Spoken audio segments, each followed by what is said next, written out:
Bars. Bars. That's G-Kenny. All right, let's do it. You have to pay electric bill for $430. Oh.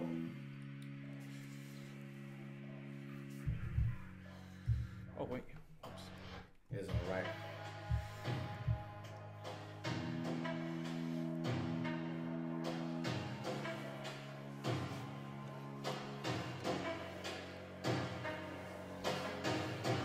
Just so fresh, so clean.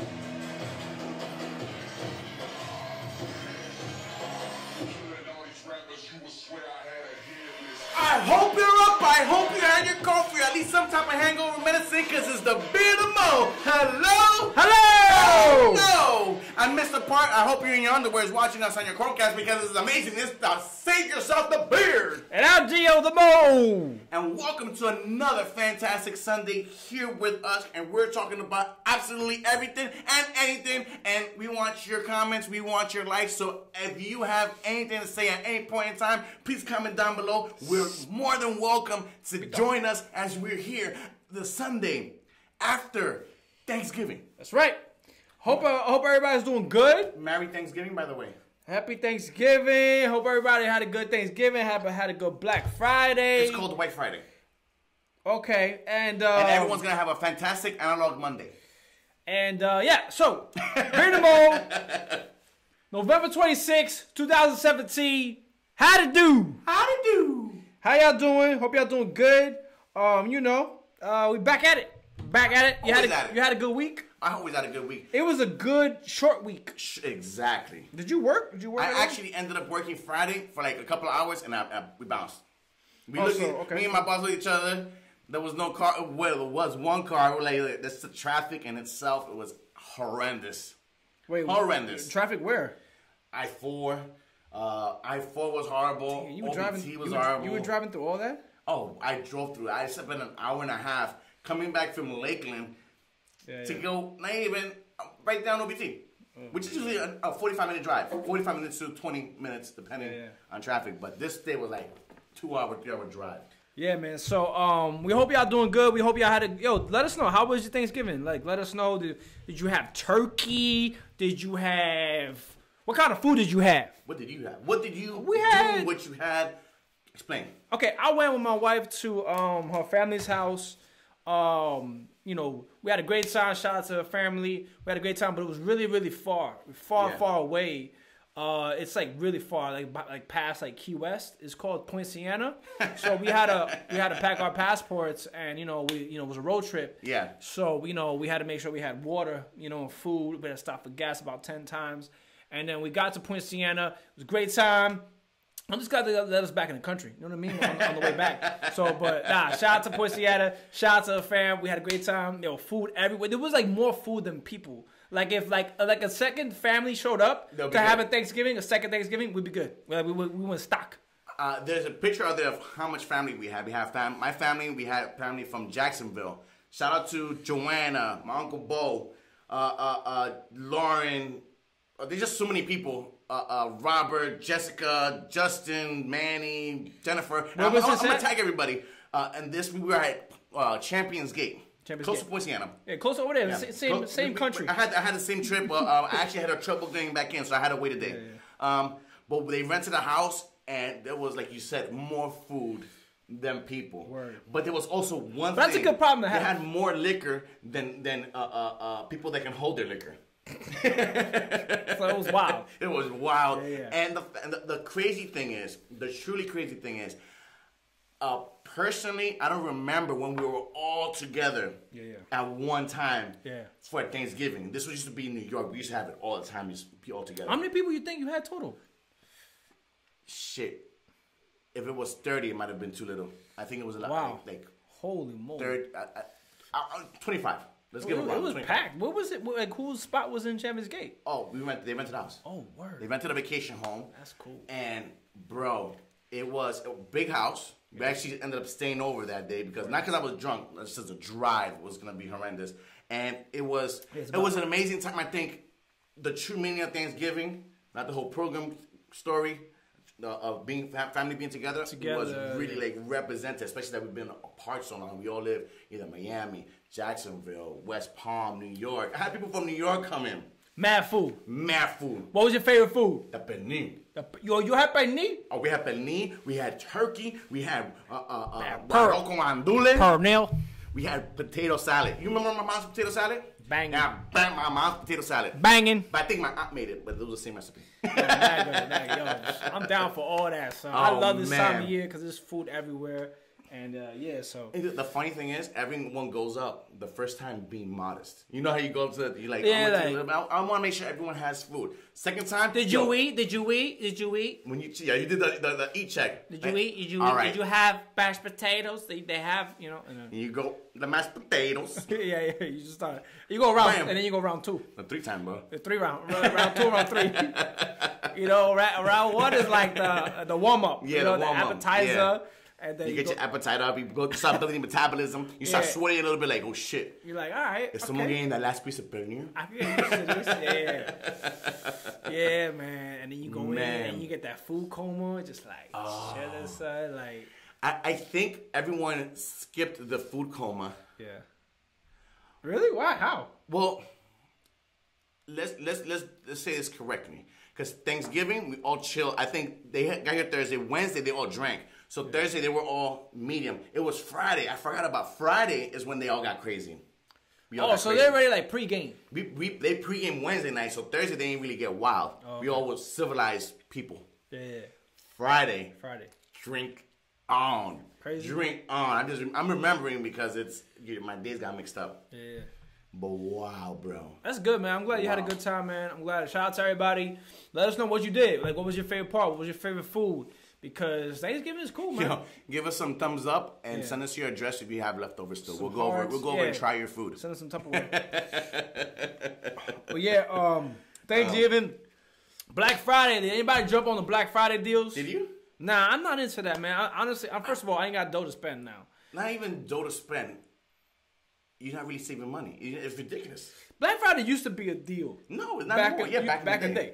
But now it's like, if you really do the research, I don't think it's... No, there's no deals. I don't think it's that crazy. And plus, now they have Cyber Monday. But Cyber Monday is a little bit more civilized because it's all online. Yeah, but I like that. I was literally driving by Florida Mall because that's where we have a drop off for the cars that I tow. Yeah. And just the sheer amount of people driving to the mall, I had to take an alternate route and go around. At what time? What time? Yo, bro, this 11 o'clock, and this is late. For Black Friday, 11 o'clock in the morning. Yeah. It's late already. Technically it's late already because people are lining up the day before. Yeah, I mean, you know how that goes. Yeah. So. Yo, did you line up? Did you line up? Did you go line up in the lines? Did you go early? Did you camp out? Let us know. If you lined up, hit us up. We want to know what is your mindset because I never lined up. I never was so excited about a product if I'm getting $20 off to go sit in line for a couple of hours. Because in reality, and this is coming up from a dude that worked in retail, the BJ's Wholesale Club, and to compare the deals, bro, it's very minute what you're saving. Yeah. Very little. I'd rather go to the liquor store. The deals are better. The liquor store got deals? The deals are better. Wow. You'll get a bottle for the same price it was before, but with 2 cups. Then they got Cyber Monday. Cyber Monday, I like Cyber Monday. I'm an online guy. I'm a tech geek, so I don't like people. Yeah. The older I get, the less I want to socialize and be around people. So I like Cyber Monday, sitting there, catching all the deals. And honestly, I don't even think I'm going to do anything because, like I said, I don't really got dough to spend right now. I'm trying to save money. But still, like, Cyber Monday I think is cool because it's convenient. Yeah. Well, it's more convenient than waiting online for 3 hours. Amazon Prime. You know what I'm saying? Why would you wait online for 3 hours? Yo, the iPhone, people who waited on the line for the iPhone for the deal, that iPhone better get up Wake my ass up. Like, not just sit there and ring. Get up and be like, motherfucker, wake I up. waited on You were one of those? for an iPhone. No, I did it one time. Because I don't know, I wanted the iPhone like then and there. Yeah. Because the way it worked out, I forget. Oh, what happened was when you it was the iPhone 6. When you pre-order it, you weren't gonna get it like 2-3 weeks in or 2-3 months in. Oh. So then like I was like, I want my iPhone 6. Like this was like a couple years ago, and I was like really like gun ho about the iPhone or whatever. And yeah, I did the whole thing. I think I remember when you cool. came with an iPhone 6. Yeah. And then like 2 months later, he had a Samsung again. Well, yeah. he ran back. He's like, I forgot. I regret waiting so long. No, I didn't. It was a long story, but basically, I lent it out and I never got back. Anyway, the point is, don't ever lend out your phone. No, never. Lesson learned. But yeah, I was trying to be a nice guy. But I did wait on the line. But yeah, I'm not with that, bro. Like it's crazy. It's like how long did it take you? I went there like 9 o'clock at night, and then they opened like the day before. Yeah, 9 to 10 o'clock at night, and then they waited 10 o'clock. They call it 6 o'clock in the morning. They let you in and order it. And I even used like a chair like this. I had my external battery. External battery is key. And I was even charging like other people's phones. They're like, yo, let me get the external battery because you got battery. And you know what's crazy? There was a guy in front of me, right? The whole time I'm talking about blah blah. And all of a sudden, right when like they're about to open the store, like 5:30, whatever. Some guy comes by and he's like, yo, good looking out. He gives the guy money and switches places with him. Yes. He paid that guy money to stand on the line. And I'm like, yo, what the heck just happened? I heard of that shit. And the guy was like, yeah, he just paid me to stay on the line, blah. And I was like, whoa, what the heck? There's people, I saw this on a Facebook video. Yeah. There's people that get paid to wait online. It's a service, bro. Yeah. It's a service. And whatever. Like if you look at the iPhone like hysteria in New York, it's all a lot of like Asian people. So like chinitos and stuff. And that's because like they take it and they're doing it for other people, or they'll take it and sell it. Like they do all this crazy stuff. And they make a killing. So. It's just crazy. It's crazy. But yo, did you wait online? Or you one of those people that wait online? Let us know. Where do I apply for that? Let us know. Holla, man, yo, I think like Craigslist got that stuff. Craigslist. Yeah. I'll wait online. Yeah. But what would you want to get paid for to wait online for? Like iPhone was fun because it was a cool crowd. So you will if you were getting paid, you'll wait online again. Yeah, I gotta get paid good though. Cause now how much do they charge?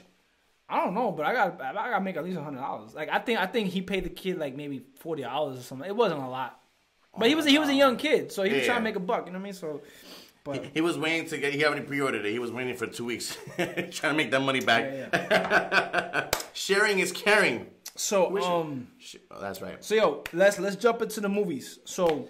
You saw a movie. You only saw half an hour. I saw half an hour of this. Explain all that. Your experience. We actually mentioned it a couple of shows back.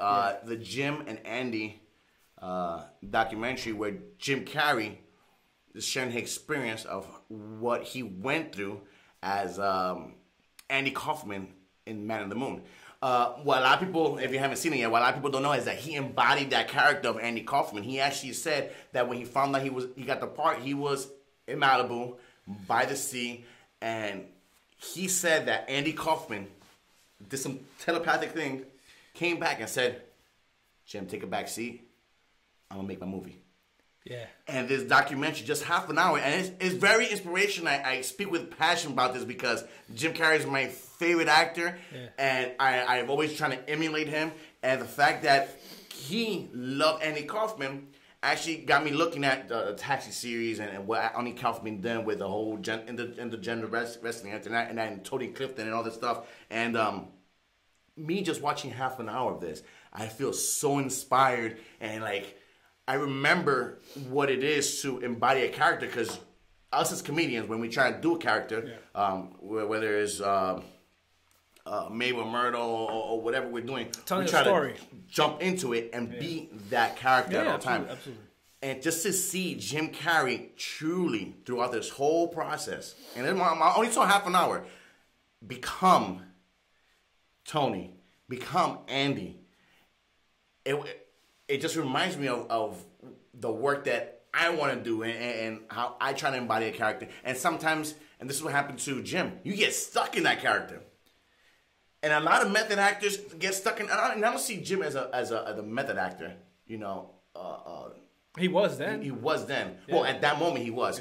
Yeah. You see actors like Heath Ledger and Daniel Day-Lewis, you know. Yeah, Daniel Day-Lewis, Leonardo DiCaprio the same way. Yeah. They really jump in that character and they become that character. Yeah. Well, it's just amazing. It's not like he actually became Andy. Mm-hmm. He became Andy Kaufman in his entirety. His sister was there. Yeah. Andy Kaufman's real sister. Actually, the person recording the whole thing was Bobby Zuma, which is Andy Kaufman's best friend, and his girlfriend, I forget his name, was actually another one recording it. So. Yeah. It's just amazing. It's just half an hour of it. I just can't wait to get home and press play again. How long is it? Do you know? It's an hour and a half. Hour and a half. Okay. Hour and a half, and you look.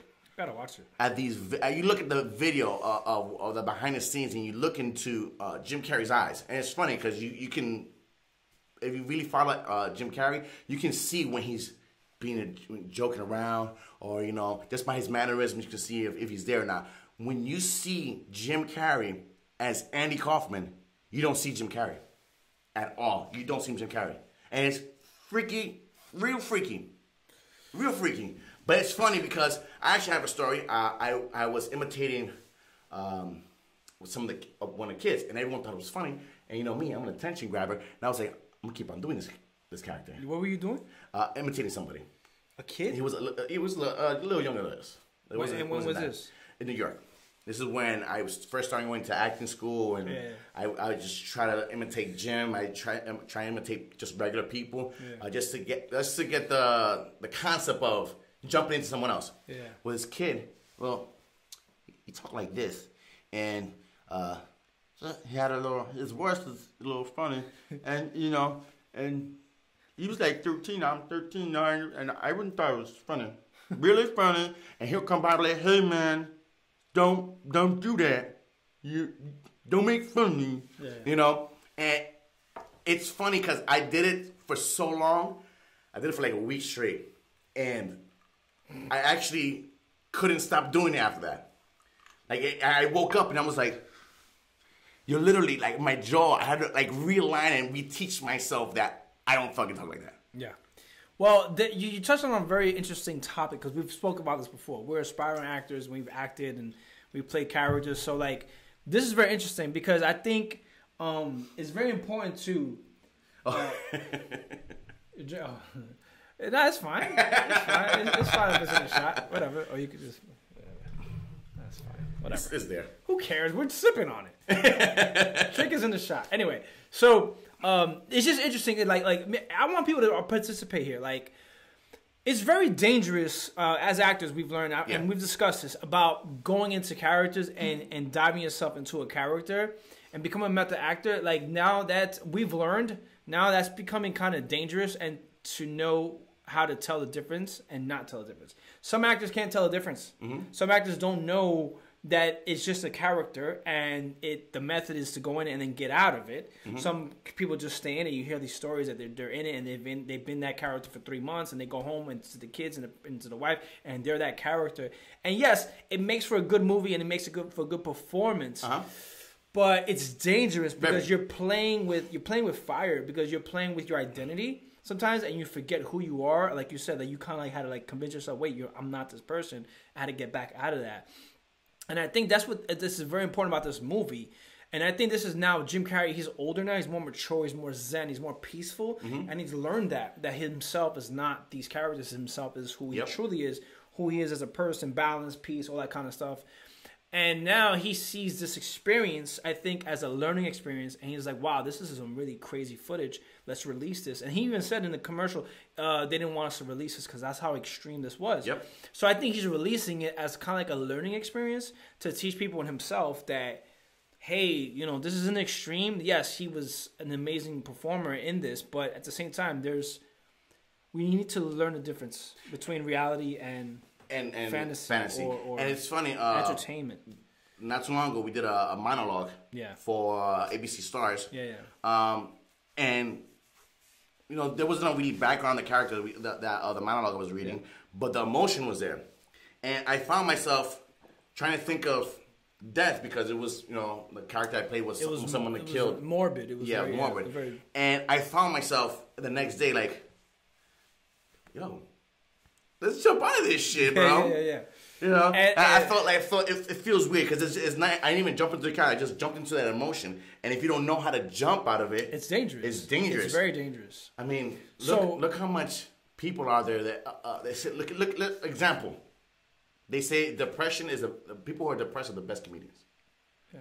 Or sad clowns. Sad clowns are the best comedians. Yeah. Everyone who's really depressed has which we're not saying that's true, but this is what they say. Just saying, look at Chester Bennington, Robin Williams. We don't know the whole story, but yeah, but they say they suffer from depression. But it's just you dive in it and imagine being there and diving into these characters and just taking a piece of each character and sometimes it's hard to get out of it. It's really truly hard to get out of it. And it's hard to, I think, we spoke about that on a philosophical level. I think what helps is to learn who you are and learn who you are as a person. And, I like to read books and educate myself and learn because, like, the more you know that, the more you can become peaceful and know that yourself is not identified or tied to these outside things. Because what happens is, I think actors, they forget who they are and then they tie their identity to that thing. Yep. And then they don't know how to get out of it. So that's right. But it's interesting because, like, when they do that, they entertain us and they put on a great performance and a great movie. But then at the same time, it's a detriment. It's almost sometimes it's a detriment of their ability or their identity. You get what I'm saying? Yeah. Like, it's a sacrifice. Like, Jim Carrey did that, but he there was a lot of chaos at that time when he was doing that. There was actually people talking about suing the production. He was pissing people off, and then who else is on Suicide Squad? Jared Leto's is another one. He's another one. He's into that too. He was sending people when he was a Joker. He was sending people dead animals. He was sending people gifts. Yo, crazy shit, bro. I didn't hear that one. Yeah, nah, man. Like, he was showing people like roadkill. Like, he sent one to the African American actress, whatever. And then she told him, she was like, "Yo, you need to stop." She had to sternly tell him, "Yo, you need to stop this. Don't mess with me," or something like that. Olivia Dotel, that girl. Anyway, all right. So it's just interesting because then that's the extreme, and then the other extreme of it is even Heath Ledger. That's another one. Yeah. Oh, he truly dove into. Heath Ledger dove into, and he was there too. He was in it, and he was in that character, and. You saw how dangerous that could be. If you don't know, you're playing with fire, and you got one foot in the fire, and you got one foot out. Sometimes if you don't know who you are and really like focus on who you are, then you're gonna lose yourself. Yeah. And there's actually Gary Oldman. Gary Oldman, yeah. He says that method acting is not the best method of acting because of that. You have to know who you are. Yes. And you have to not become the character. You have to jump into the character. I was just about to mention Great minds think alike. Because is the hair. Because he's actually translating signals. Because he's actually a really good actor. Yeah. He's an OG. He's been doing it for like 40, 50 years, Gary Goldman, right? And he's probably experimented with that, and he's like, "No, that's not me." Right, but he says like there's a quote like that. He goes, any actor that does not know the difference between the character and himself is not doing it right. Mm-hmm. Like, so in other words, he's not for method acting. Yeah. But he's a really good actor. So everyone does it differently. But this is just interesting because a lot of people, I think, you watch this and we watch actors, but we don't think about stuff like this. Like, this is what happens behind the scenes because when you have to touch on these actors, you have to play with these emotions, right? So then, like, okay, here's the part where you're crying. So you have to think about how do you cry? What made you cry as a kid? What made you sad? Like, you have to touch these little emotions. So if you're not emotionally stable, you pull your underhair. Yeah. I mean, there's different techniques, but there's different schools of thought, and it's dangerous, man. Like, so yeah. I mean, anyway, the point, you get the point. The point is that I don't know. Do y'all think about that? Jim Carrey's the man, and method acting is crazy. Method acting is crazy, and method acting is good, but it's dangerous also. Same thing with Daniel Day-Lewis. Daniel Day-Lewis he had a movie called My Left Foot. Apparently, he had basically a club foot. He walked around for 6 months on his left foot, like on his left foot only.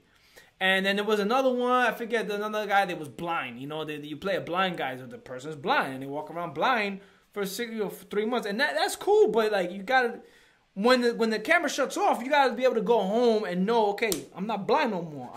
I can imagine. I'm having dinner with my family. I can imagine that. Hey, do that. You can't do that, You're gonna Open your eyes. You're gonna freak your kids out. Open. Yeah. I don't have eyes. Yeah. Yes, you do. Oh, you know, the greatest imitation of it adapted into a movie was Tropic Thunder with Robert Downey Jr. Oh man, that was great example. But that was what do you mean, you people? Yeah. What do you mean, you people? Yeah. What do you mean, you people? Yeah. So sensitive. But hey, it's just interesting. If you watch, go watch what's it, Andy? It's Jim and Andy. Jim and Andy is a documentary on Netflix.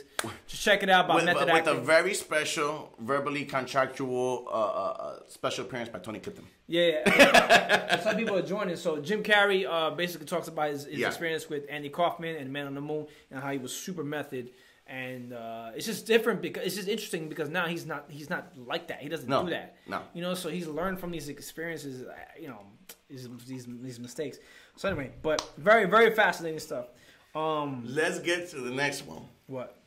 Let's get to this big LeVar Ball. Okay, go ahead.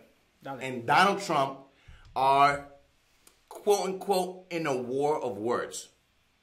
You already know, we talked about it the other week, LeVar Ball's son, LeAngelo, I learned the name, it's LeAngelo.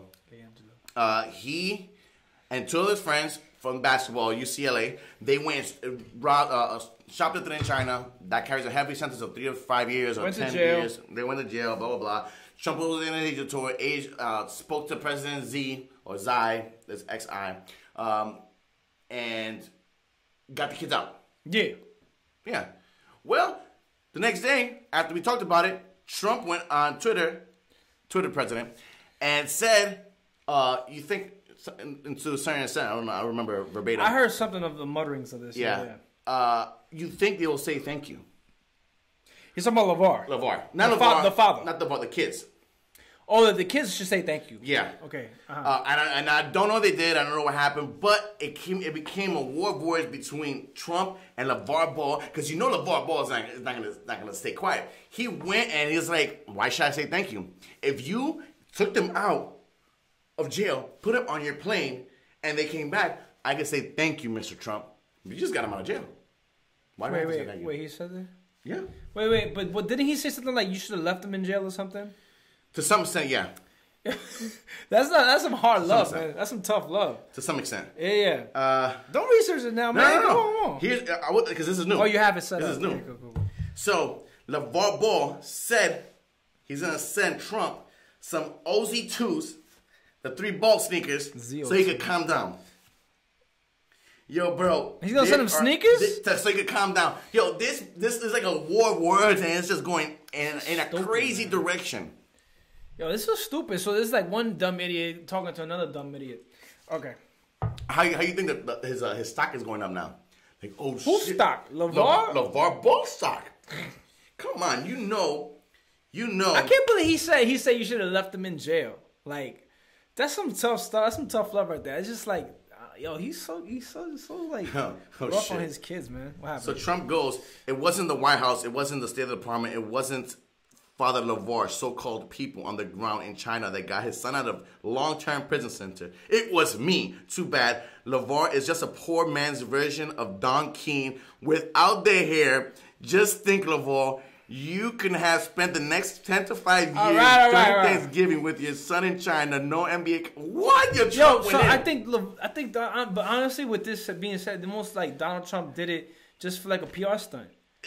You know what I mean? It's almost like he did it just to like save face and like but it's not, respect from the people, and now like he's not even getting the thanks, so now he's getting upset. Anyway, it's 2 kids crying. It's kind of funny. 2 kids crying. So I was gonna tell a story about working from home. Oh, let's go for it. Explain like you're saying that you have an opportunity. I have an opportunity.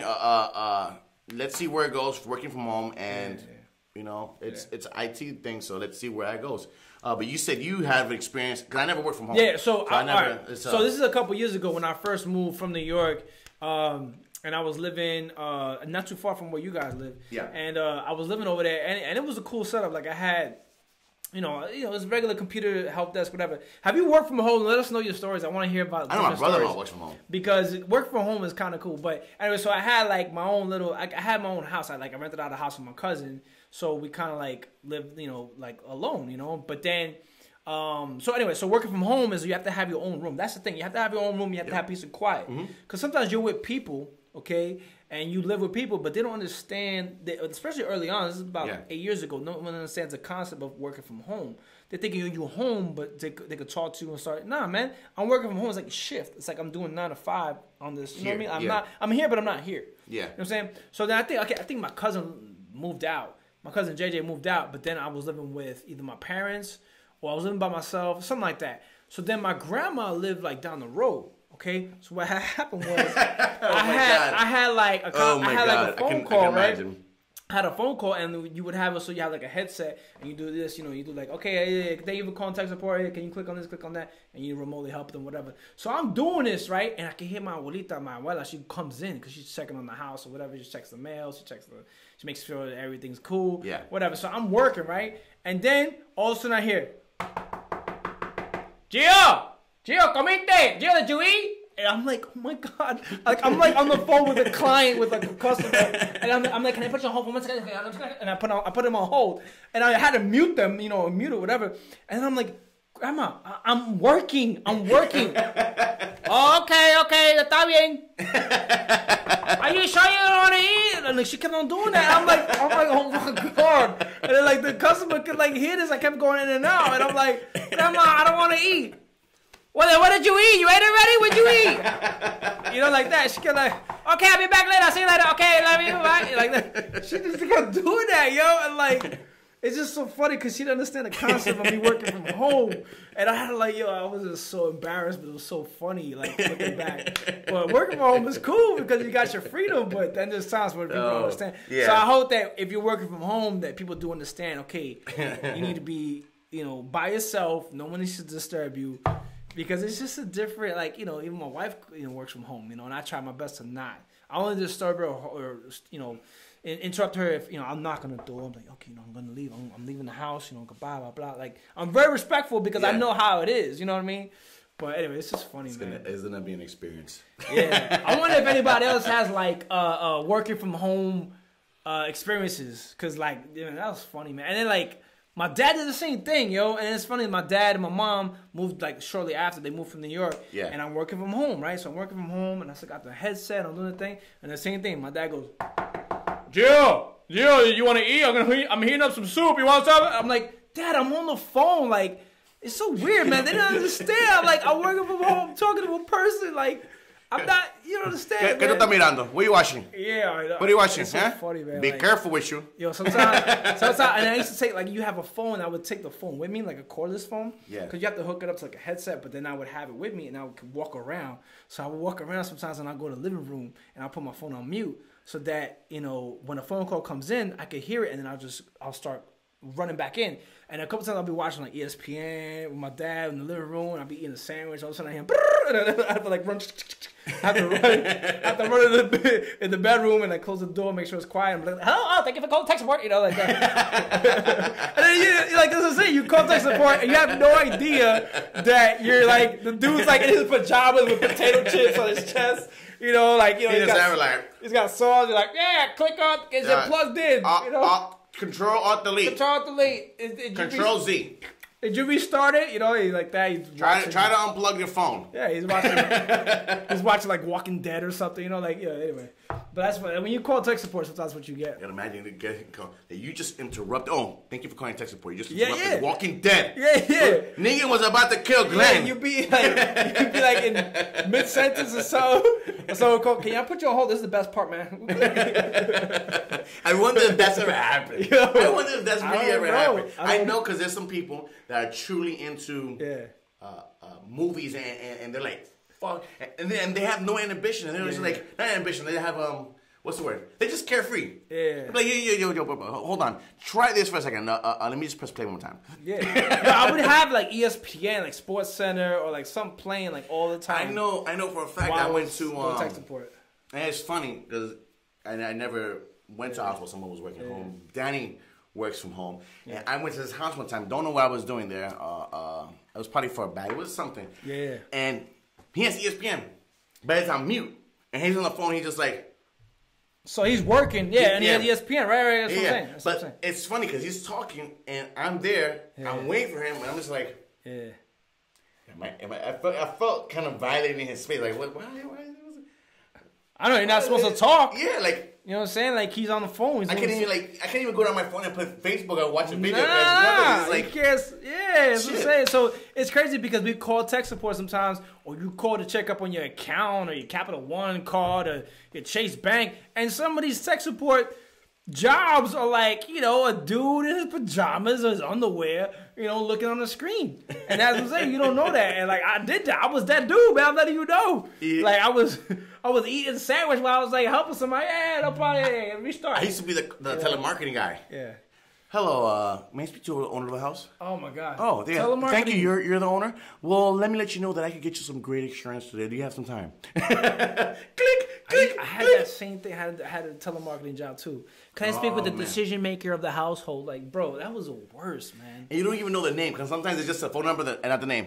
Who am I speaking to? I sold Pitney Bowes machines. Pitney Bowes. Pitney Bowes is like a male weight thing. Like when you go like the Shakeology. No, like mail, like U.S. mail. Oh, like, the U.S. mail. The meter U.S. mail. You have to weigh it and then you pass it through and it's like a meter. Anyway. Yeah. But I used to sell those machines. But really, I sold a lot of stuff. I sold Cutco. I sold Primerica. I sold Quick Star. I had a lot of Quick jobs. Star. That's Amway. Yo, we should talk. Amway. Yeah, Amway. Yo, we should talk about that next week. Yo, all the different jobs we had. I'm gonna talk about all the different jobs I had some shitty jobs. Yeah, topic for next week. We're talking about all our jobs. All our jobs. Crappy jobs, good jobs. And we're inviting everyone to join because I want to hear all your stories, man. I worked at Walmart, son. Like, you worked at Walmart? Yo, no way. Where Walmart? What Walmart? We'll talk about it next week, man. Oh, I'm waiting for it. I'm waiting for it. All right, that's a good topic. All right, so we love y'all. Hope y'all had a good Thanksgiving. Hope y'all have a good Cyber Monday. Christmas is coming up. We're going to do some Christmas stuff.